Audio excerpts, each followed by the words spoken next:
Welcome to the Build a Mind podcast. I'm Joel Thomas. And I'm Kalen Folk. Hey, we're getting better at that. We are. It must be not our first episode anymore. But hey, today we're going to deep dive into integrating Bitcoin mining into your financial planning, which I think is going to be pretty cool. I'm going to talk a lot today. And, big subject. This is going to be fun for you, Kalen, because you're a younger guy starting your life and, you don't have kids or anything like that. You're probably not really thinking about like finance and strategy. I still have free money available, so I need somewhere to park it. I'm excited. I want to learn from somebody with more experience, so I'm very excited for this one. Well, this is going to be really complicated. I'm going to try my best to explain it and break it down in a way that hopefully isn't too complicated. And as a disclaimer, before I get into the actual disclaimer we're going to make in a minute, this is probably going to break a lot of TradFi advice. So if there's a financial planner watching, just turn this off because this is going to wreck a lot of your worldview. And you're really going to probably have a problem with a lot of the things that I say, but I promise you, I don't care. This is for entertainment only, but I think people that are really interested in this stuff, they're probably going to get a lot of value. So let's get going here in a second, but a couple things I just need to mention at the top of this episode. So if you'd love to learn more about Bitcoin mining, please check out the Mastermind Club and our Telegram chats at Bitcoin Mining World. We have all of these awesome resources where you can learn more about that. So go sign up for the Mastermind Club at bitcoinminingworld.com and hit the QRs here that we're flashing on the screen to join the Telegram chats and learn more about this stuff. And just a quick word from our sponsors before we get started. So if you control excess or stranded power and you're wondering if Bitcoin mining actually fits, go run the tools at powerprofitbtc.com. It's going to help you sanity check economics and feasibility before you spend real money. That's powerprofitbtc.com. And our second sponsor, mininginvestmentsim.com. So before you buy miners or sign a hosting deal, run the numbers at mininginvestmentsim.com. It's a mining investment simulator that helps you see how sensitive your outcome is to assumptions like power, uptime, and network conditions. That's mininginvestmentsim.com. So, Kalen, how you feeling? Feeling good today, man. We're ready to learn. I think we've got some interesting topics to discuss. I think really to start things off, I want to go into this 0% interest hold on a second that you're going into. Before you do that, can I just make a disclaimer? This is really important for FTC and all that stuff that normally 100%. We don't care about, but since this is public, everybody watching, nothing in this video is financial advice. This is financial entertainment only. I am not a certified financial planner, CFP, accountant, attorney, or licensed financial professional, okay? I'm just somebody who has built multiple successful businesses and had spent an absurd amount of time passionately studying this stuff. So I'm sharing my own perspectives and what I personally do and I believe in. Your situation is unique. So always consult a certified financial planner, accountant, or legal team before making any financial decisions. All right, now that we've gotten that nonsense out of the way, yes, I'll pass it back to you. Yeah, this is just a conversation between some bros. This is like you're sitting up at the bar having a couple drinks. You guys are cool. This talk to your CPAs, guys. But yeah, let's dive straight into the 0% interest arbitrage when we're coming to acquiring Bitcoin. So this is in regards to acquiring Bitcoin and Bitcoin mining, y'all. It's not just financial stuff in general. This is all revolving around Bitcoin and Bitcoin mining. So I know your journey into Bitcoin has started somewhat recently, we can say. So what were some of your ways that you got into it? What were some of these avenues that you dove down to acquire some Bitcoin and Bitcoin miners? I think we'll set this up with a little bit of context because Bitcoin is where we're going to end. So in order for us to end, you kind of got to bear with the journey to understand. So a little bit of background, just so we understand. So I built some businesses and most people, when you're in your 20s and you're out trying to figure out what you want to do, you're broke living off Starbucks and Uber Eats now, I guess. You guys are big spenders from when I was your age, but that's a generational thing. And in your 30s, usually you find some things, or if you got a job, you get a promotion, you start making some money. And as soon as you start making some money and you have a family, the first thing that goes through your head, you're like, oh, Maybe I want to retire at some point. Like, what happens if my kid needs to go to college? How am I going to pay for that? Or, what am I going to do when I retire? Or what if long-term disability, like something happens to me or my spouse? You start thinking about things like life insurance and financial planning and all of these boring topics that nobody cares about until you actually hit that situation. And then you magically and methodically become very obsessed with them, and you think a lot about them. So I built some businesses, and then I started going to certified financial planners, and having employed a lot of people, I don't want this to sound bad, but I think there's people who are phenomenal at what they do. There's people that are good at what they do. And then there's kind of like everybody else. So after you've hired enough people, you can see very quickly, like some people just have that thing where you're like, that person is a killer. They crush at everything they do. Like that's the person you want working on your team. And you have the people that kind of just show up, slip the punch card, or clock their hours, do the minimum and get paid, and everything in between. So I kind of feel like that about professionals, doctors, financial planners, lawyers, and any business person who's built a business knows this for sure. You definitely will be able to relate to that, because I went to a lot of CFPs because my mindset was, I'm looking at a certified financial planner, a CFP. My mindset was like, I'm looking for that person who's not good at their job. I don't want somebody who's great at the job. I want the person who is that absolutely is top tier. So I went to like 13 different people.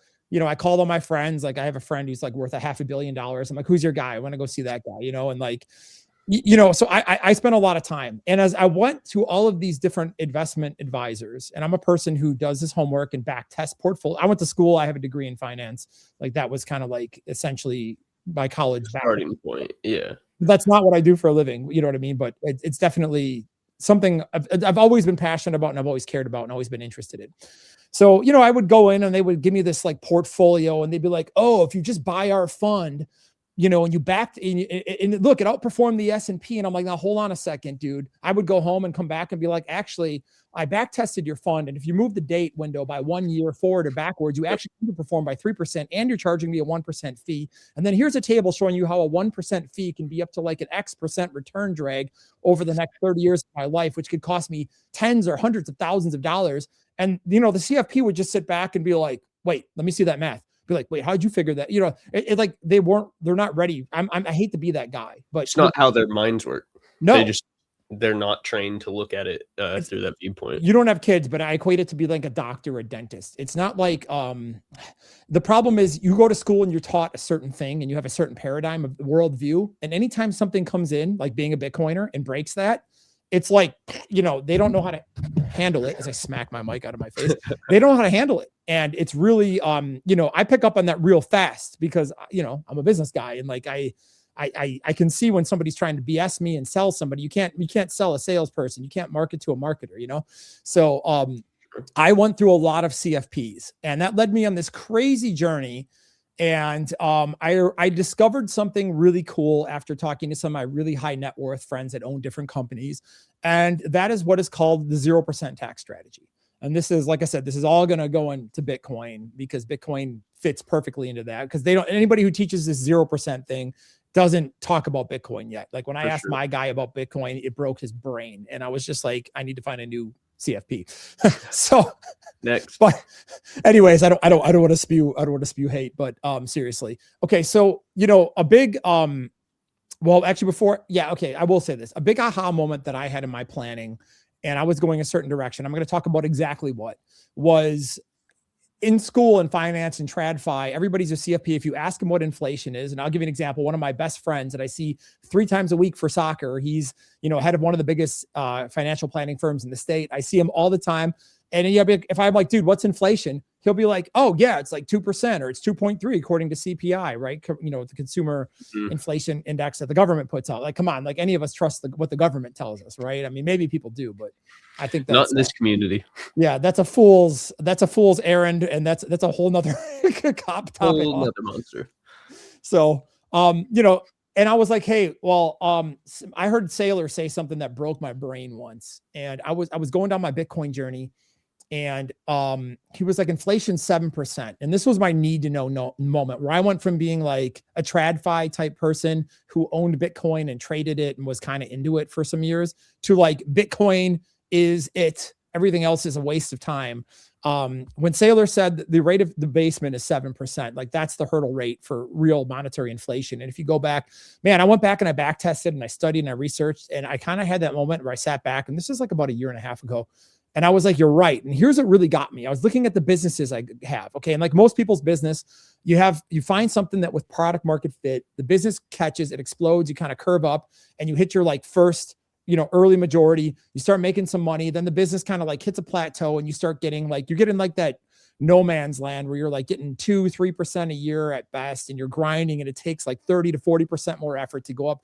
And any entrepreneur can go, experience that. You're looking for your next like 5 to 10x, and you will go through it. It's really, really tedious and laborious. So I'm sitting there thinking like, man, I'm growing at best at like 2 or 3% a year across most of my activities.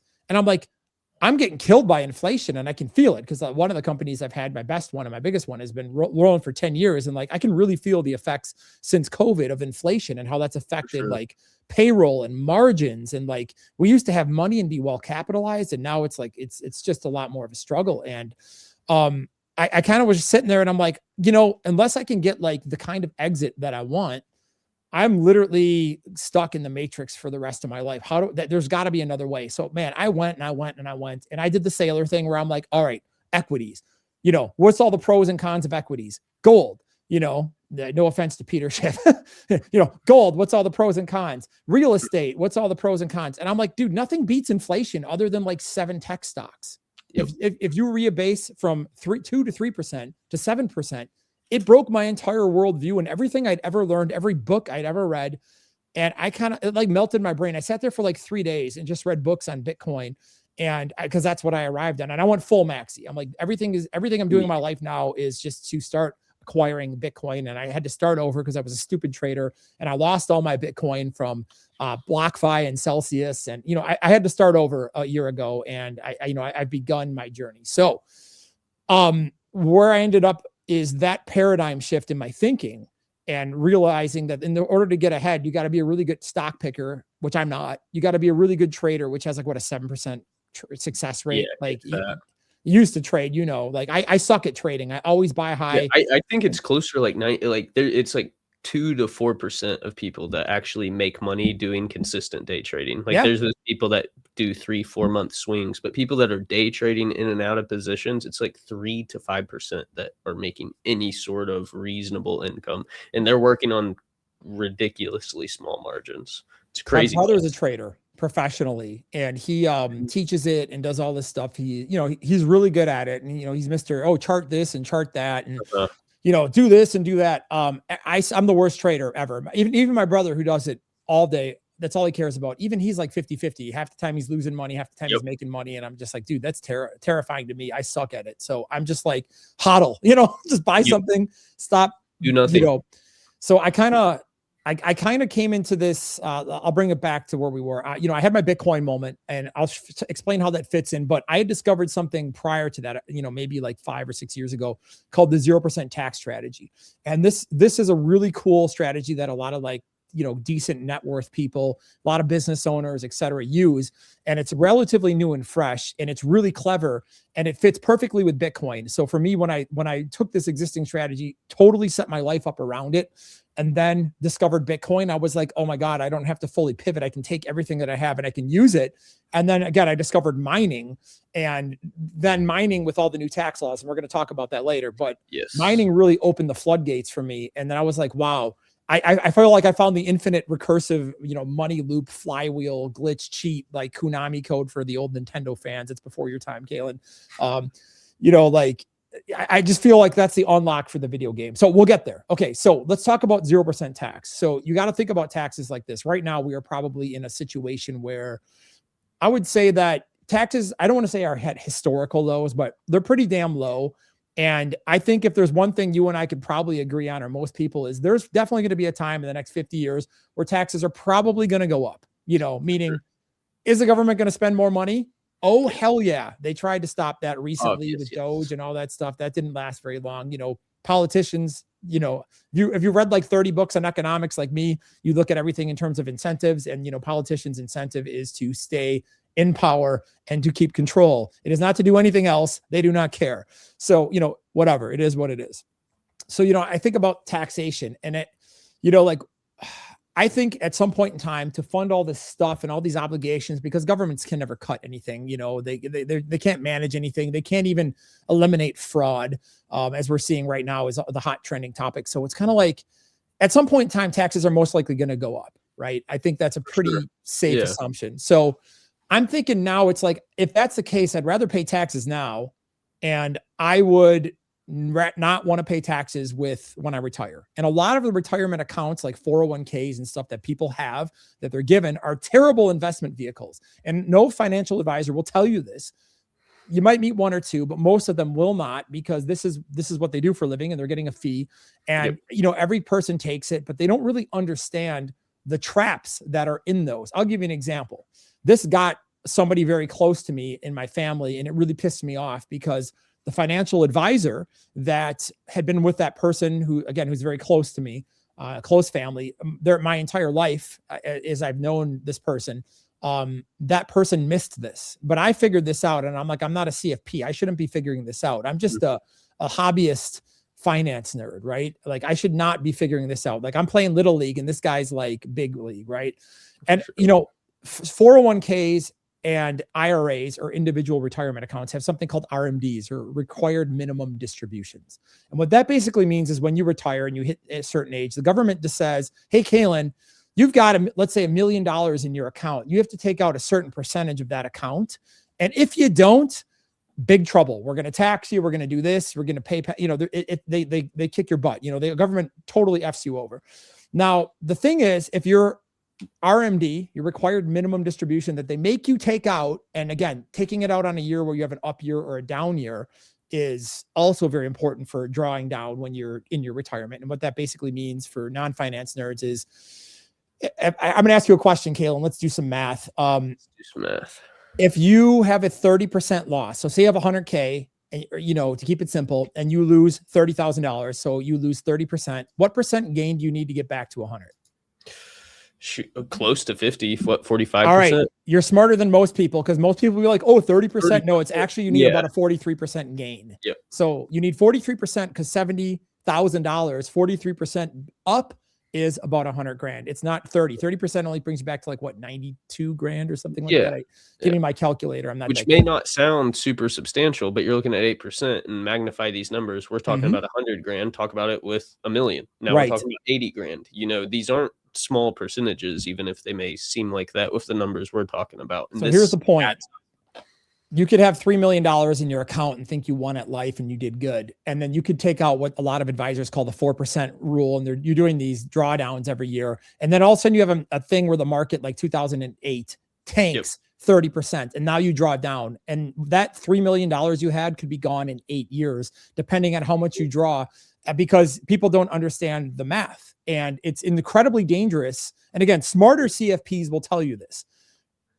Foolish ones will not. And believe me, there's a lot of them out there. But when I discovered this, I was like, whoa. So again, that's the problem with these. And there's another catch. Okay. So these 401ks and these IRAs, they have something, the RMDs, some people like this person I was just telling you about, who's very close to me. If you get a certain deduction called the standard deduction. And if you have your house paid off and this and that, some people are counting on your Social Security payment. So say you're getting, say, $3,000 a month and you've set your lifestyle. And like this person, basically it was set where they were going to get about like $3,000 a month from Social Security and $7,000 from some other investment draws. And I came in and I looked at the math and I'm like, look, if it exceeds your standard deduction by a certain amount, congratulations, you worked hard your whole life. They can tax up to 85% of your Social Security. So now I'm like, dude, you're short like $2,500, or I'd have to do the exact math, a month. And like the person's eyes went through and I got red in the face, because this is somebody very close to me that I care about. And I'm like, you should call your CFP and figure that out before you retire, because your whole plan is cooked. And like I could just see the steam raising out of this person. I felt so bad and I was so angry. And I'm like, I'm never going to make that mistake in my life. So no. People get taken advantage by these typical CFPs, CPAs. What they're financial advisors get taken advantage of repeatedly. I mean, I can say this as recent as my father just purchased his first, like I'd say more on the expensive level car, right?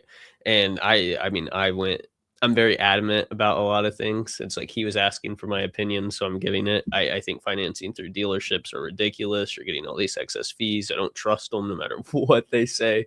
He ended up getting locked into like a 2% rate, which is awesome for a car, right? But his financial advisor was like saying, "Well, hey, that's just what it is now." Instead of it's this is somebody that he's close with and that he's been with for upwards of 20 years, but it's like his retirement profile is not close to being built out, like somewhere where he should be closer if he's like in his early 20s, mid 20s.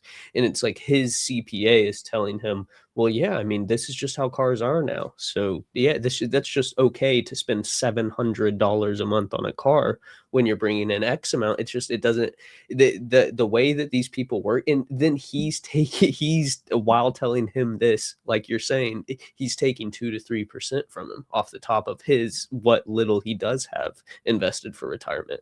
It's like double check and talk to other people, guys. Like there's no reason to stick with one person no matter what your relationship. Like go get outside advice. Don't listen to exactly what we're talking about. Look into it yourself. Do your own research. There's a reason why you hear that so much in this community. People will take advantage of you. I'll give you an example. I'm a marketer, so I could write, and I have a lot of experience doing copywriting. I could write words on a page, just like the media does every day, where I could take two things that are the exact same description, and I can make feel polar opposite, like great about it or terrible about it. And CFPs are just salesmen, they're just selling financial products. And I actually, I'm going to talk about this too, but the biggest mistake I made is I bought an insurance policy, and we'll talk about life insurance in a second, from one CFP, and then I went to another one. And he's like, hey, your policy's structured wrong. And because he checked one box wrong on the application, it cost me $25,000 that I can't recover. I'm not going to litigate somebody over 25 grand because anybody who knows anything about litigation knows, I mean, you can spend $25,000 just writing demand letters before you go into litigation, like it's really a negligible amount of money to be fighting over in a courtroom. And it's a waste of everybody's time and stress. But anyways, like, I don't want to get off topic. So, you got to really watch yourself. And I've made mistakes, and other people around me have made mistakes, and I've seen a lot. And so let's back up. So this is where the 0% strategy comes in. So, knowing that taxes are probably going to go up at some point in time, and knowing that there's all these really crappy retirement vehicles that a lot of people get forced into, where they're going to have distributions. What if I told you don't have to play by the game? You can just completely opt out. I mean, that's something you probably want to learn how to do, right? Something interesting for sure.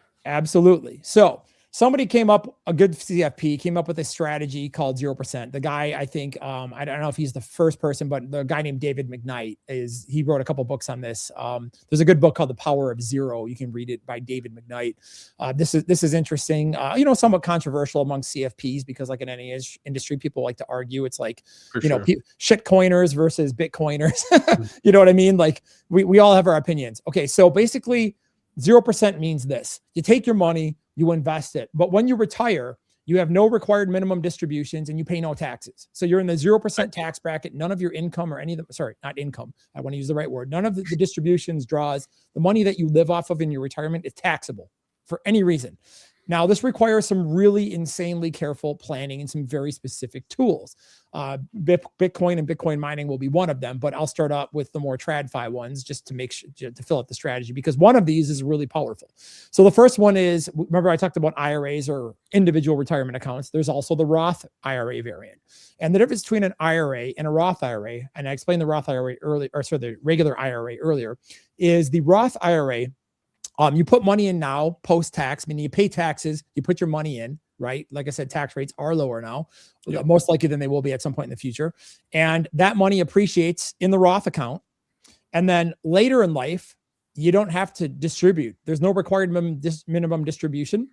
And unless they change the law, and it's 0%, or you know what I mean? There's no tax when you take the money out.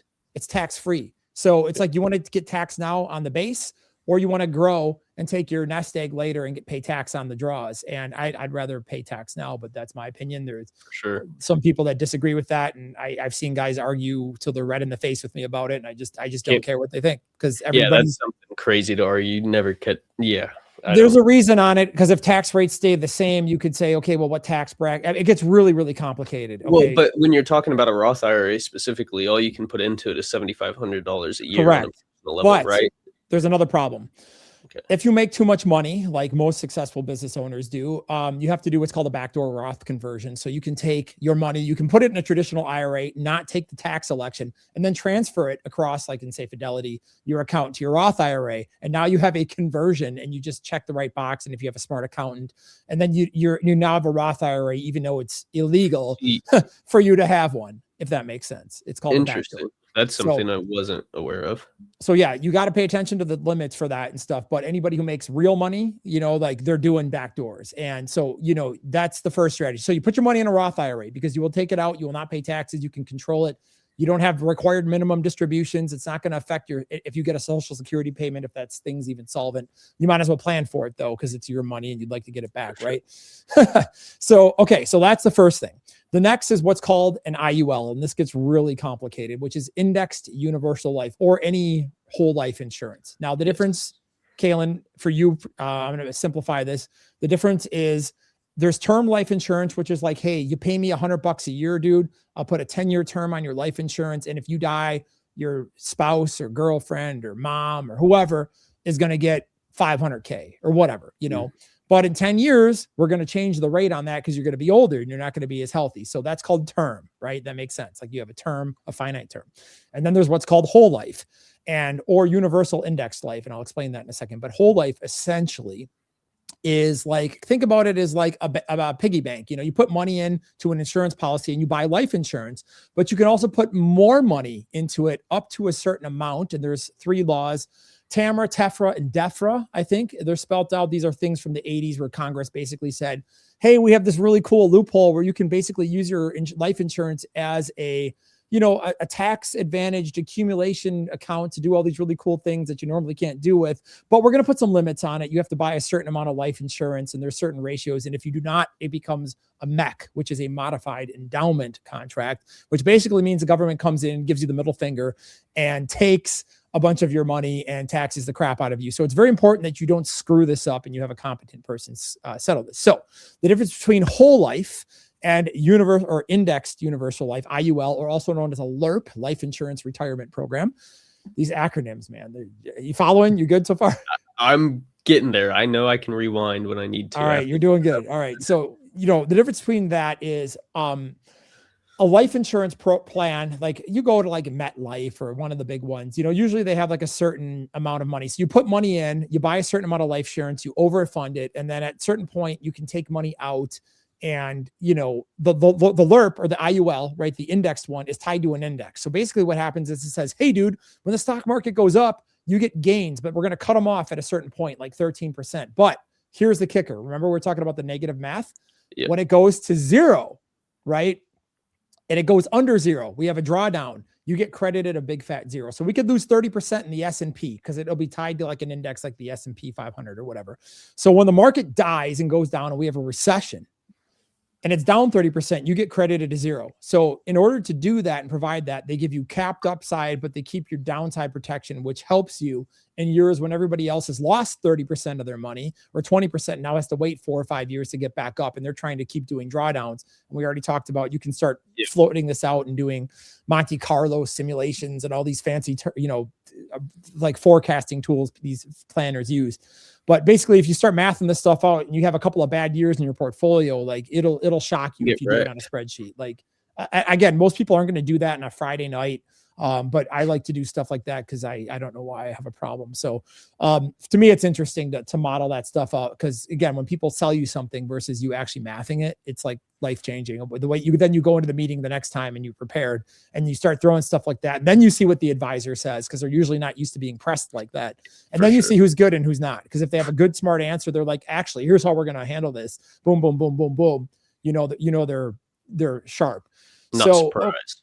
So here's what's cool about the insurance. So you have a certain range. It's tied to the index. These policies average like 7%, which kind of like the S&P is like 8 or 9, but they average like 6 or 7%. They also allow you to do something that's really insane. And this is going to tie into Bitcoin shortly. And there's a really cool thing you can do in terms of financial arbitrage that just gets me so excited to talk about.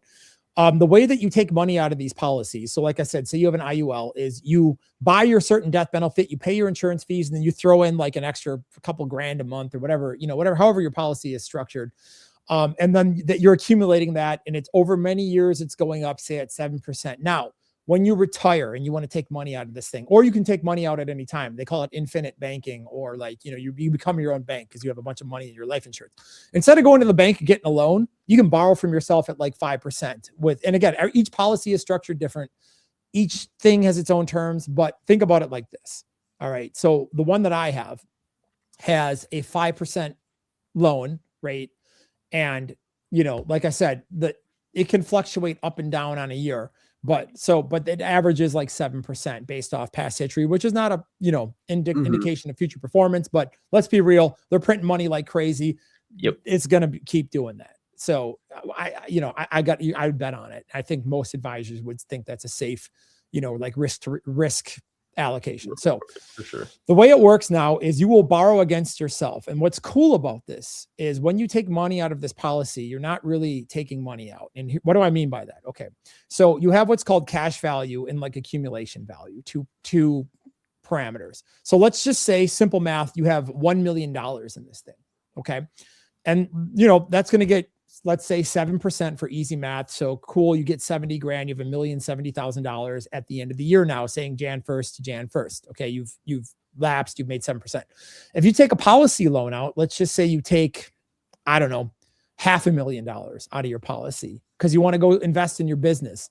You're going to take that $500,000 out at 5%. But here is the kicker. It is not 100 minus 50 now getting 7%. Your policy value is not cut in half. It's that 1 million minus 500,000 add a zero. It's that $1 million is still there getting 7% every year. And that money you're paying 5% on the 50, but it's a loan. It's just a debit in the ledger. It's not taken out of your policy. The insurance company just says, hey, so you're still gaining that 7. Yeah. So now you have a 2% arbitrage on that 50%, say $500,000 that you took out over time. So you're getting paid, you're getting interest on the accumulation value, but the amount that you're taking out to go run business, which you will repay back or whatever, you'll take a loan against it. You're paying 5% on, and you're paying yourself. So as long as you can make the interest payments and that doesn't exceed the loan, and there's some limits and some things and protections they have in there, you're not going to flip the policy, make it owe a bunch of taxes and burn it up and nuke the policy. So you got to be careful, but essentially you can borrow money from yourself, get an arbitrage, meaning that the insurance company will pay you to do it. And here is the kicker, Kalen. When you take that out, a loan is not considered income. Nope. Or a capital gain. You don't pay tax on it. Yep. So you see how that fits into the 0% strategy, because you max out your Roth. Oh, well, it's only $7,500 a year per spouse. Okay. That's not enough to really build wealth if you got a couple of kids like I do. And then it's like, all right, now I can go dump my money into an IUL, right? And into one of these life insurance policies. Okay. So now you have another thing where now it's 0%, and you can play with that money and do cool stuff. And now the third pillar of this, and they use what's called an FIA, but I don't want to get into that because I don't think FIAs, I don't like them. The advisors do, but they're not really, it's a type of annuity. What is FIA? Fixed indexed annuity. I think I'm not an expert on FIAs. I don't want to comment on them, but I looked into it and I was like, nah, that's not something I care about. And that's kind of like the third, but not as sexy option. And I'm like, forget that. Bitcoin, bro. Yep. Here's where shit I gotta stop. Sorry. Here's where stuff gets sexy. So, okay. This is where this gets fun. So cool thing about Bitcoin and cold storage, or even now you can have it in Fidelity and like your Roth IRAs, if you really want to be a full gangster and a full maxi, even though it's not self-custody. I mean, come on, if you're going to put that money in the institution and get the tax advantages, you could argue whether you want to do it or not, but some people like myself may have been putting into that thing for like, say 20 years. And then all of a sudden Bitcoin comes along and you figure it out and become a maxi. And you're like, well, I've got all those funds sitting there. I can't just hit the delete button and I can't take it out because I've got taxed through the gourd. And like that would be stupid. So, I can just buy Bitcoin with that, or iBit or something like that. And, you can at least put that money to its proper place and, do something with it. Okay. So we got those two prongs. So the cool thing about Bitcoin is, what do Bitcoiners say? They say, hey, let's say Saylor's right. Okay. I love Michael Saylor. And let's say Bitcoin in like 10 years or 20 years is worth like 13 to 21 million dollars. Let's just say he's right. Okay, just for fun. And you say you've got a Bitcoin and you've worked hard to get one, and you know, or you're like one of these people that got in early and you got 10 Bitcoin sitting around. It's like, okay, now you're sitting on like 10 to 100 million dollars. Like that's some real money. So okay, now what do we do with that? Right. Well, here's the thing: is like you don't want to sell your Bitcoin. What's rule number one of Bitcoin? You sell your Bitcoin, like the gods of Bitcoin will come through the grave and they will haunt you. Don't do put not that sell on your Bitcoin. Twitter. Like you just don't. It's rule number one. You're gonna make the maxi crowd very mad, and we'll get very toxic on you very fast. So let us have our fun. No right? Yeah. So what they recommend is people say the same thing like you would do with an insurance policy. You just borrow against it, because if the asset is appreciating, even let's say 15 to 20% a year, and you can borrow on an asset loan for like 5%, even 10%. Dude, you've got an arbitrage, and then you just settle up. Now, here's the cool thing too, is when you pass away, your cost basics get stepped up to the new level of the price of Bitcoin. So if I buy it at 100K and say it's worth $20 million when I die, my kids will inherit it, and the new cost basis of Bitcoin is $20 million. So there's no capital gain. They can pay the loan off and then keep going and then pass it on generation after generation. So this is what like really, really, really high net worth rich families do. At least a lot of them. I've met a lot of people that do strategies where like they'll own, you know, a sailor would say like a city block in Manhattan, or they'll own, you know, some really crazy piece of art, or they'll own a company that's worth hundreds of millions of dollars. And instead of paying a salary, they'll pay themselves a $1 salary, and then they will borrow against their shares at a bank, and they will, you know, basically it's a very, very, very common strategy. This is why they say, oh, rich people don't pay taxes. And it's like, well, you guys make the laws, and, you know, all of Congress, like a lot of Congress has IULs, those insurance policies, because they're a big tax loophole. You know what I mean? And they just borrow against them, and they're never going to vote them out. If they did, the one or two times they've messed around with that stuff, the policies that were before get grandfathered in. So as long as you're locked in, you're locked in. They're not going to mess with you, or else there'll probably be riots in the streets, but who knows? So, all right, let's talk about Bitcoin now and how this fits into this. So when you take your Bitcoin, you're probably going to want to borrow it, because again, that fits in with the 0% tax strategy. So we ain't paying any taxes when we get old. We have money in the Roth IRA. We have the insurance money, and we have the Bitcoin money. And between that, now you can start structuring your retirement. That's pretty cool. That's pretty powerful. But there's another thing, and that's called Bitcoin mining. And what tax law did they just pass in that BBB? They passed accelerated depreciation, right? Just like they used to do in the 80s with real estate, where basically they said, hey, any Bitcoin mining equipment. So if you want to come through, you know, our group here, like Bitcoin Mine World, and get a container and a greenfield site and develop it, and, you know, and get, you know, tons of ASICs and go in that, like, you know, you can do that. Or if you want to just go and do some hosted mining like somebody like me does, and then scale up, you can do that. There's a lot of ways to get into this. But the point is all of that stuff can be written off in the year that you buy it. So that's powerful. And let me explain why. Because the biggest problem is, excuse me, I have my phone notifications on like a knucklehead.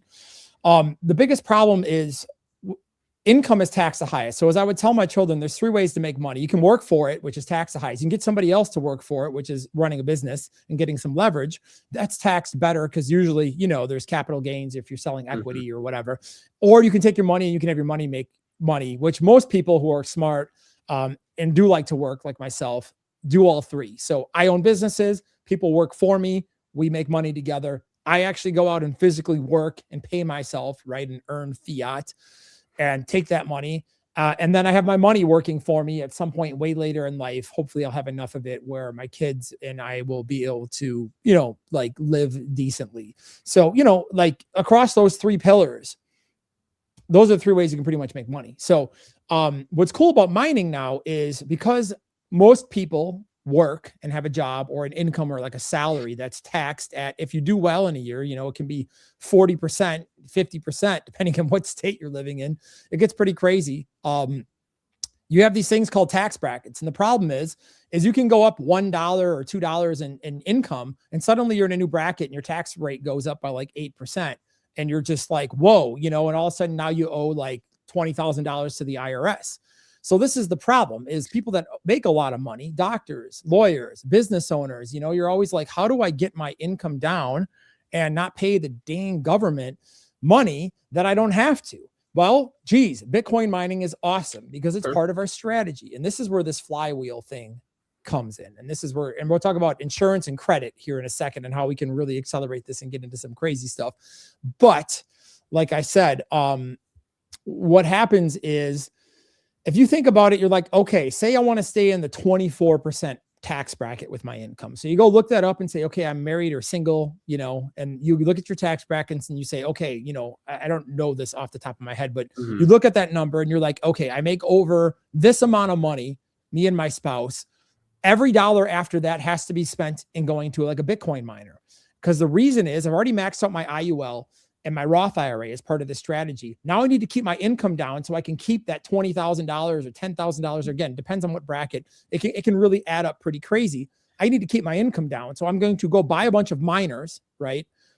Get that stuff hosted in whatever way you want and start generating Bitcoin yield from it. Because again, the thing is with Bitcoin is, yeah, you can buy miners and mining can be, most people try to run it to be profitable in the short term. But if you can at least eat the cost of the miner now, that takes off some of the stress in terms of being profitable on a day-over-day basis. And you need to think long-term because in any mining calculation, at least from my point of view, and I'm not running like a 50 megawatt site like you. I'm not playing at that level. But as somebody who has a few miners and planning to scale more, and I'm thinking about this, I'm like, wow, I can knock my income down. Cause like this would work one of my other businesses where I could just go buy equipment for it that I need anyways. And it's like, oh, need to get my taxes down. I'm just going to buy equipment and use it to make more money. But now I'm like, well, geez, I can just buy miners and actually convert that extra tax energy I'd be paying the government into freaking Bitcoin.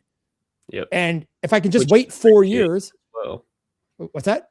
Which is appreciating as well. Right. You're double stacking.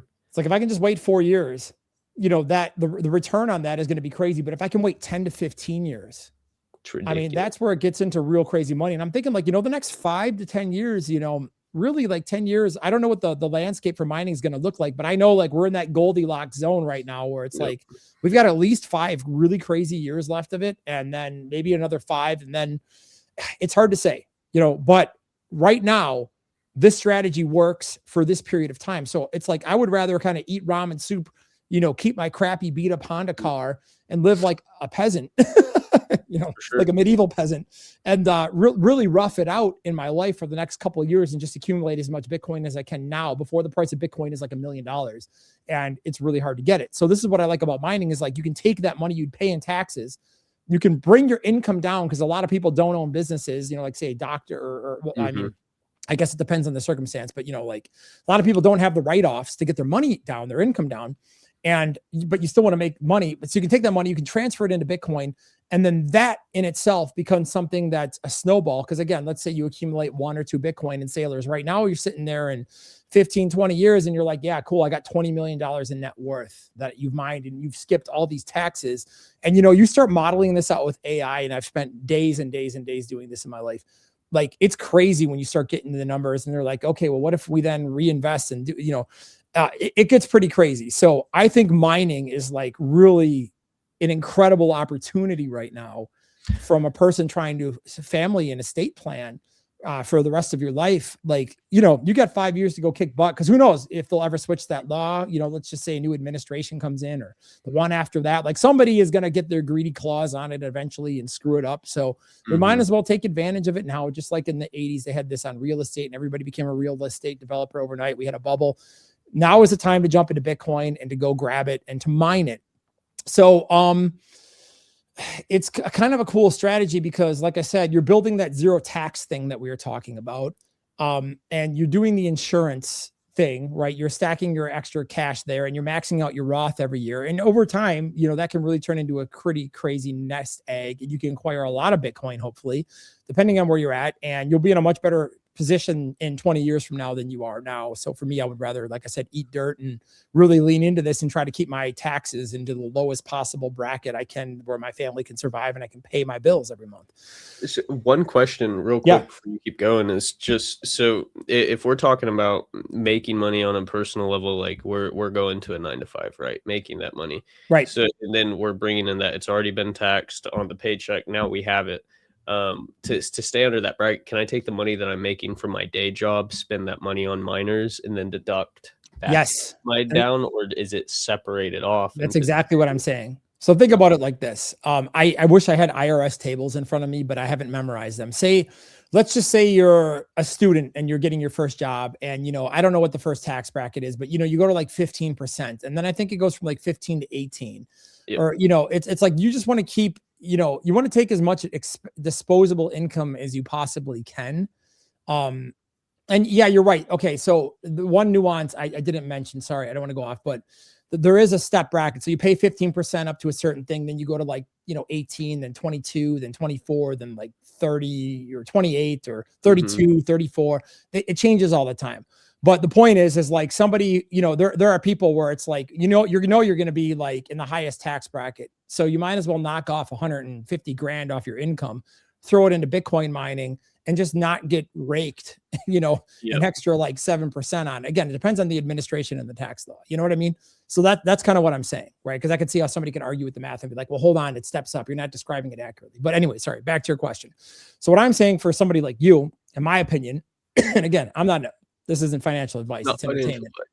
But what I would do is I would take every extra penny that you can afford not to lose, right? That you can live as cheap as you can for 5 to 10 years and stack as hard as you possibly can. Again, that could be mining. You can stay in a lower tax bracket. You can, again, this is really like the tax bracket thing is really affects the higher income earner you are, the more that's going to affect you. You got guys who are making $800K a year and they're like, oh, and it's like, okay, so live on 250K and take the rest of that money and don't get destroyed on taxes and save 200K or, I just pulled numbers off the top of my head. It is different for people that are at that typical 9 to 5 where they're making somewhere from 50, 85, maybe 120. Yeah, that's kind of what we went into at the beginning. We're talking about percentages of like 8.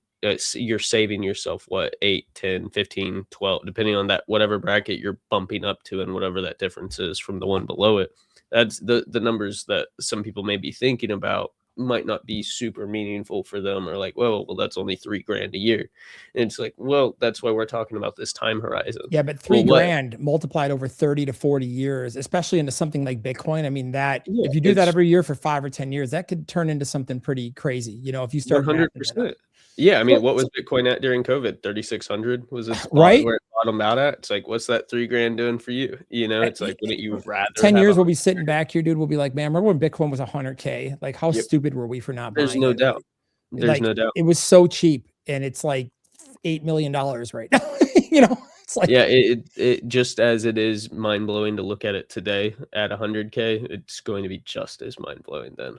Yeah. So say you're like a younger person, you got a decent job, maybe you're making like, again, I'm just making up numbers right now. I wish I had the tax brackets, but it would take me too long to do that. And there's more interesting things to talk about in terms of arbitrage, but like, say you're making like 150K a year and, instead of being in like that 22 or 24, whatever it is, percent tax bracket, maybe you can find a way to live on the 15% tax bracket. So why pay all that extra tax? Like take that money, and the Bitcoin mining allows you to literally, again, is it cheaper to buy Bitcoin or to mine it? It depends, but that DCA, that dollar cost averaging, it really helps you like be steady when everybody's trying to be a market timing trader, which we know that most people are not successful at.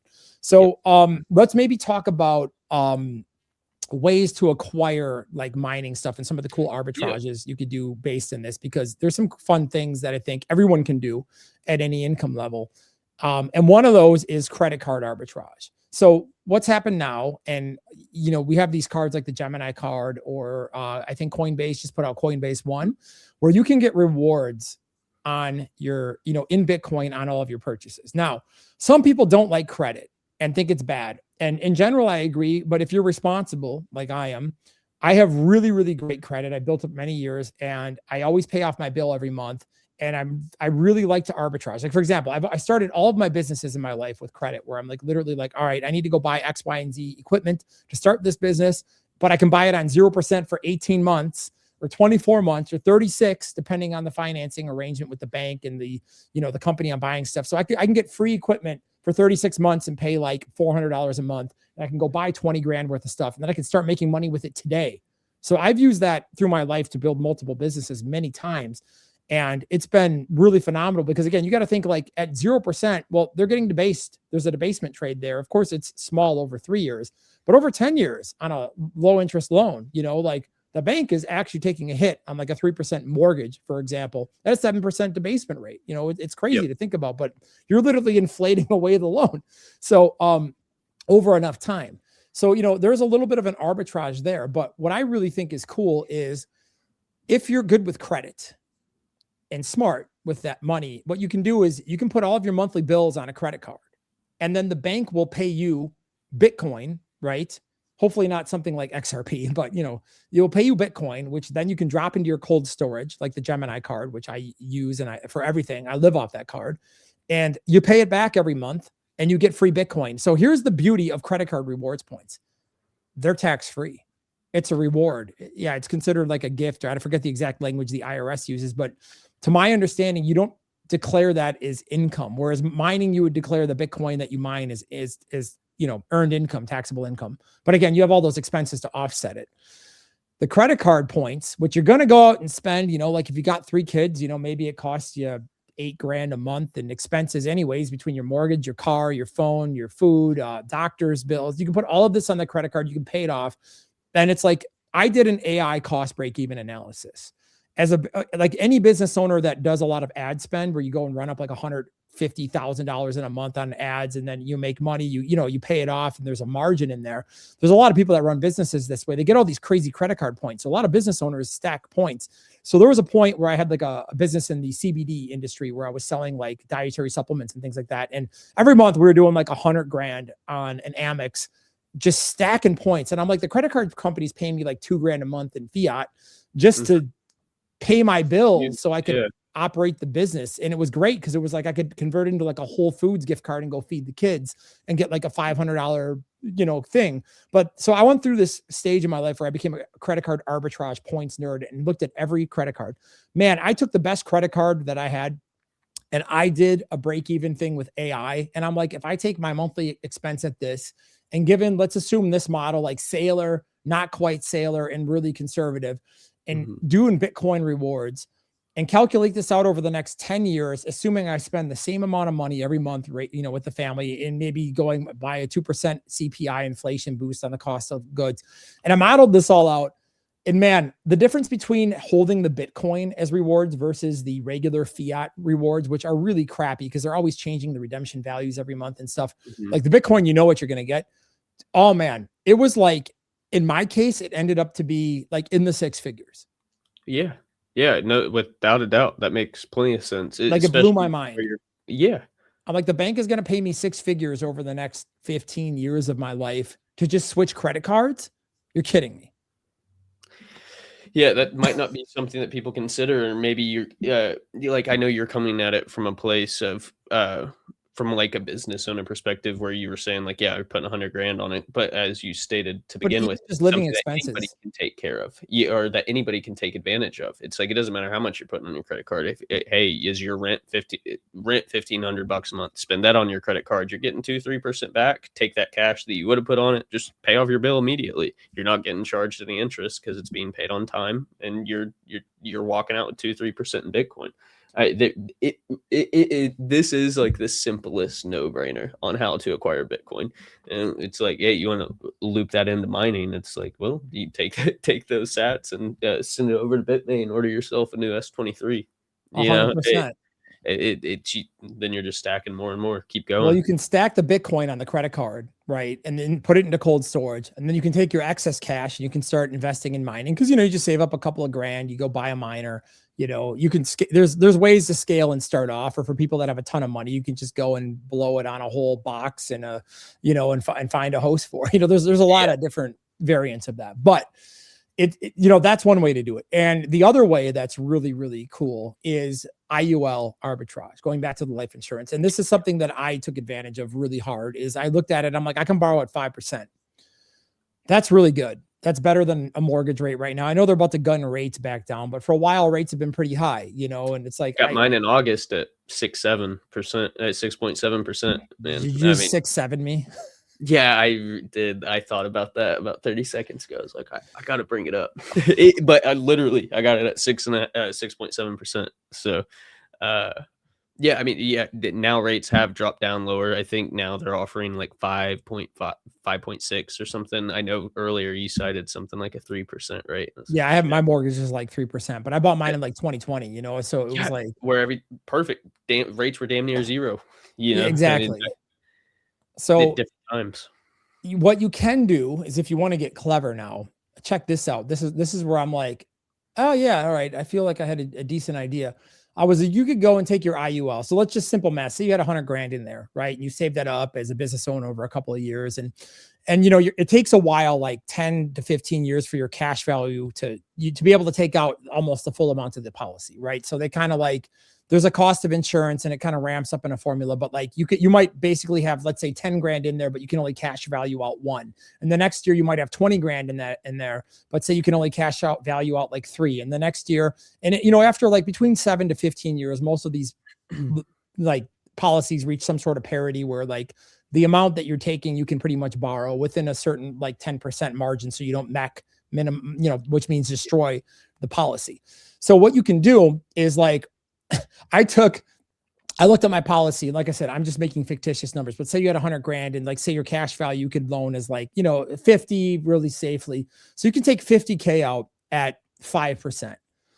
You could go buy Bitcoin with it and just wait 4 years and get an insane arbitrage. Cause all you got to pay is like on 50K, it's like, oh, well, it cost me 1,200, 1,300 bucks a year in interest to pay off to borrow it. But in the meantime, the Bitcoin has gone crazy and you've created a crazy arbitrage right there. Right. But you could also take that now and you could take that loan money. And this is where mining is awesome. And I wish I would have thought about this when I did this earlier this last year, but I had the idea a few months ago and I smacked myself in the face. I was really pissed at myself, but I could have gone and bought miners with that money. So now I put the 50K into mining, which eventually, there's a break even point, but you're going to get the same amount of Bitcoin you would have had, but you get that massive tax deduction to write yourself off. And now you've knocked your income way down on top of that. So you've knocked your income down. You've got the tax advantage. And you've got that arbitrage in the IUL. You're getting that percentage arbitrage on the money that's already in there. And then you're getting Bitcoin with it. That's like three massive arbitrages from one play. Like that's crazy, man. Like that's like when I figured that out, I was sitting there and I was just like, yes. Yeah, it don't matter how much money you're making. If you can make X percentage amount more in numbers we're talking about, 8, 12, upwards of 15, 16%, depending on the year. It's like, who can complain about that at literally any level, at any level? And yeah, like you're saying, most CPAs aren't going to discuss something like this in a more risk adverse asset like Bitcoin. But I tell my financial planner, like I asked my insurance guy, I was like, hey, inflation's actually 7%. He's like, well, no, it's not. It's CPI. And I'm like, you're wrong. It's 7%. So just be quiet for 2 seconds and listen to my assumption. If I told you we need to beat a 7% hurdle rate, what are we going to do about it? He pauses for like 8 seconds and he's like, well, these policies are designed to get you like 7%. I'm like, can we take more risk in the policy? Like go to the NASDAQ instead of the S&P. Can we, it broke his freaking brain, dude. And I'm like, okay, I gotta find, this guy understands policies. I got to find somebody better. So, or I talk to my friends who are CFPs and they don't really, they're like, well, you want to, as my really good friend says to me that I see every week, he's like, on my clients on a risk scale from like 1 to 10, he's like, you're like a 300. I'm like, well, dude, this guy own a business. Like me being like, oh no, I burned up my Bitcoin. I lost 2 years of my life and burned up my Bitcoin assets. Like, dude, I still own companies. Like I still have skills in the marketplace that have a value. Like I still work. I can recover from that. More risky. I would rather take the risk and like, because the thing is, if I'm right, dude, generational wealth, right? It's like diversification versus concentration. Like no one gets really, really wealthy diversifying. You protect wealth. And again, every financial advisor will beat the crap out of me for saying that because they're and I think it goes both ways too. You're talking about it in a sense of from abundance and like if it fails, like I'm okay. But it's also a lot of people are coming at it from like nothing. So like you're looking at it like, oh, I have no room to risk. But it's like you also have nothing to really risk. It's like, yeah, there is the like might as well go for it. But it's like if you're not doing anything anyways, why not take the shot? It's like how much worse can it really get? It's like it compared to how much better if things do work out for you, and do all the research yourself, of course, make decisions for yourself. But Yeah, that's definitely something to consider where It's it's hard like to out earn 7%. it It is really is. And it's hard to out invest without Bitcoin. 7%. And that's why we're Bitcoiners. So, Yep. so yeah, I mean, that's pretty much, I mean, that's pretty much, I think that's enough depth on this. Like, that's a lot of information, a lot Good of intro. ideas. What's Right? that? I think it's a good intro to the subject. I think there's definitely more down these avenues that we can revisit, specifically more into like how do you take these topics that we discussed today and convert them directly. We did touch on it momentarily on how to convert it into Bitcoin and Bitcoin mining. But what are these real plays? What are some of the other options For available? sure. These are all things that we can discuss if people are interested in. And it's like, here are some options that we're doing. This is what we're personally doing to take advantage of these things. There's a lot of They, nuance too, like for in the sure. arguments, like, I can already see the comment section. Well, blah, blah, blah. You just glazed over this, or you didn't talk Yep. about this or that, or, oh, that's risk. I already know every counter argument somebody's There's going to limited say. time, man. We're Yeah, just going over in a broad scope. This is our first touch on it. And any questions that come up, man, I'm sure we'll be going over more videos like this in the future where we're discussing just different financial avenues on how to acquire more Bitcoin and Bitcoin miners. So it's like if there's any specific things that you guys are curious, if anybody's made it this far along, let us know. Right? totally. And Let I us know. think it's Answer. okay. I was gonna say I think it's important to say that the whole point of a conversation like this is these are just ideas. When I tell people how I've got my stuff set up, they're like, "Dude, you're crazy," but at the same time, I also know people are like, "That's really smart." So Yep. it's kind of just like every person is different. Everybody's got a different way they want to approach risk and their life and different things they believe in. Some people don't believe, like my wife doesn't really believe in Bitcoin yet, but it doesn't matter because I'm just going to do it anyway. So Yeah.